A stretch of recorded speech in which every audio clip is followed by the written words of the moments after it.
What still haunts the Tower of London?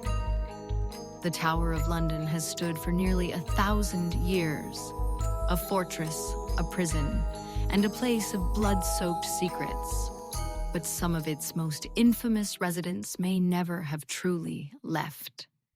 Among its restless spirits, one name echoes through history with more intensity than any other: Anne Boleyn. Her ghost has become legend, seen time and time again by soldiers, tourists, and tower guards. But is it mere myth? Or is something darker still bound to the place of her execution? Stay tuned until the end of the video for a special message from our lead researcher and producer here at Unexplained Places. She'll share why mysterious locations, like the one you're about to explore, have captured her imagination, and how you can help us uncover more haunted places like these around the world. A queen made by love and destroyed by power. Anne Boleyn's rise to power changed the course of English history. Beautiful, intelligent, and politically savvy, she captivated King Henry VIII and helped provoke the English Reformation. But ambition in Tudor England was a double-edged sword. Unable to produce a male heir and surrounded by enemies, Anne became a liability to the crown she once helped reshape. In 1536, she was arrested and charged with adultery, incest, and treason, most famously accused of sleeping with her own brother, George Boleyn. Rumors spread that she tried to pass off a deformed child as Henry's, a grotesque echo of the sins for which she was accused. Her final days were spent in the Tower, pacing the very ground where she would die. On May 19th, 1536, Anne was beheaded by a French swordsman, chosen for his swift hand. She was laid to rest beneath the altar in the chapel of St. Peter ad Vincula, buried without ceremony in an unmarked grave. The rise of a queen and the fall of another. Before Anne, there was Queen Catherine of Aragon, Henry VIII's first wife, a Spanish princess, devout Catholic, and queen for over 20 years. But Catherine failed to give Henry a male heir, and into that void stepped Anne Boleyn, clever, poised, and ruthlessly strategic. She refused to be Henry's mistress. She wanted more, a crown. And Henry, besotted and impatient, defied the Pope, shattered England's ties to Rome, and built the Church of England, all to marry Anne. Catherine was cast aside. Her daughter Mary was declared illegitimate, and Anne was crowned queen. Some see this as a love story turned tragedy.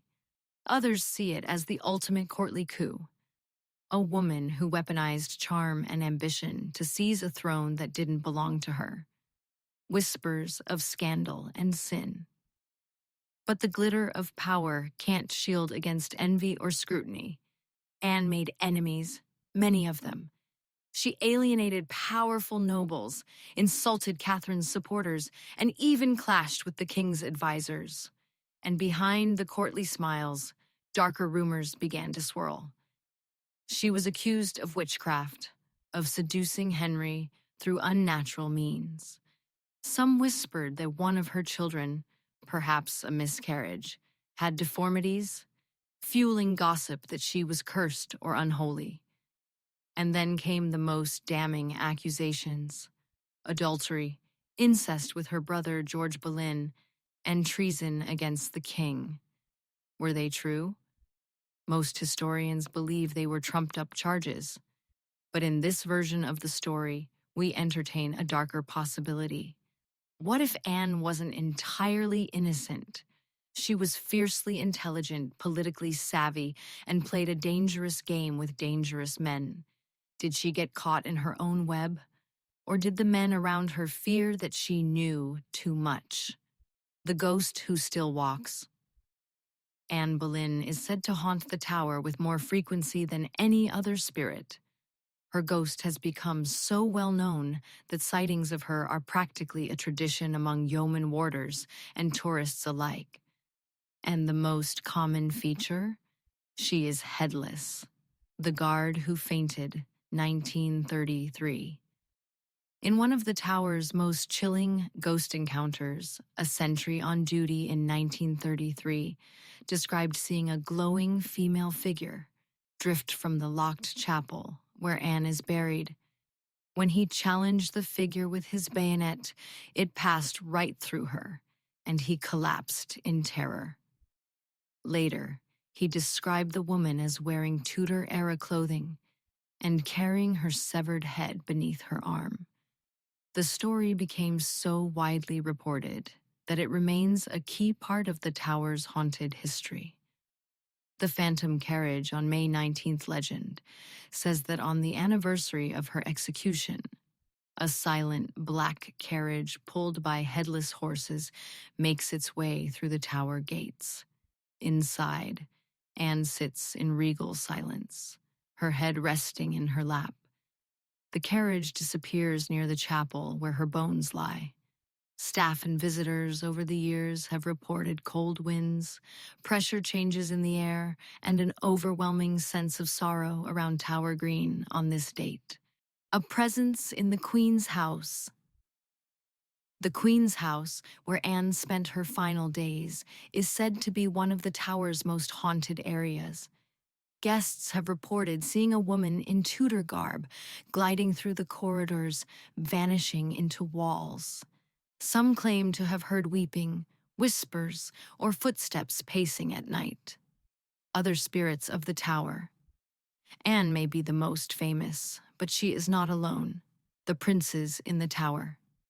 In 1483, two young princes, Edward V and his brother Richard, were imprisoned in the tower and never seen again.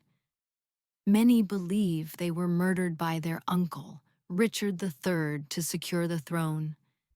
Their ghosts have been seen holding hands, dressed in white nightgowns, wandering the bloody tower in silence.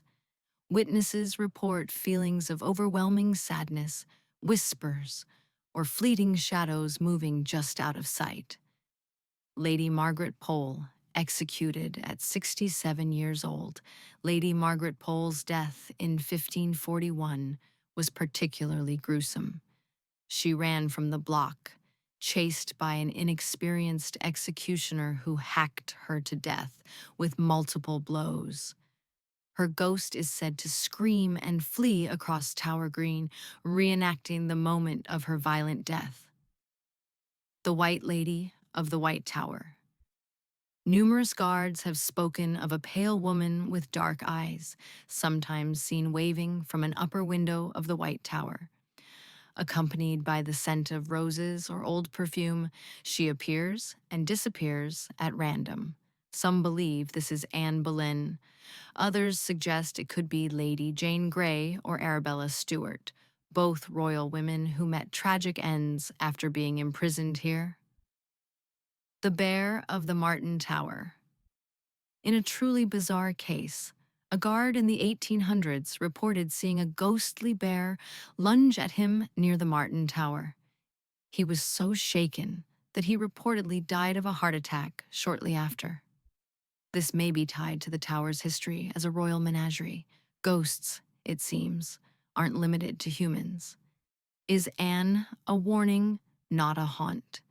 Unlike many ghosts, Anne's spirit is often described as mournful, not malevolent.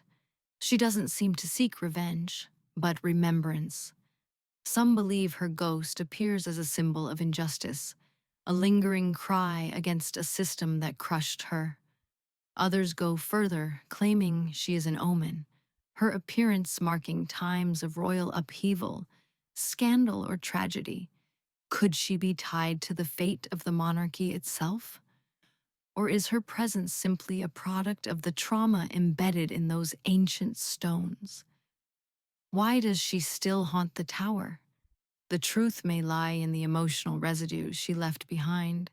Anne Boleyn wasn't just executed, she was erased, condemned on false charges, whispered about in scandal, buried without honors. Her ghost, many believe, walks because her name was not cleared in life. Or perhaps, in the echo of her story, we hear something deeper. The voice of every woman silenced by power, discarded for ambition, or destroyed by men who feared her influence. They took her crown, they took her life, but they couldn't take her presence. Anne Boleyn's ghost remains, headless, heartbroken, and haunting. Whether she appears in warning or sorrow, she stands as a chilling monument to betrayal, injustice, and the terrible price of ambition behind royal walls.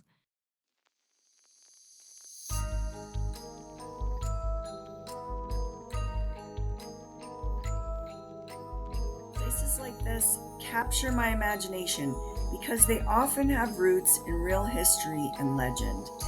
That's exactly the perspective I love to write from, as close to reality as possible with just enough mystery to make you wonder. If you know of other places like this, haunted locations, alien encounters, or unexplained phenomena, I'd love to hear about them. Drop a comment below or send me an email. You'll find the link in the description.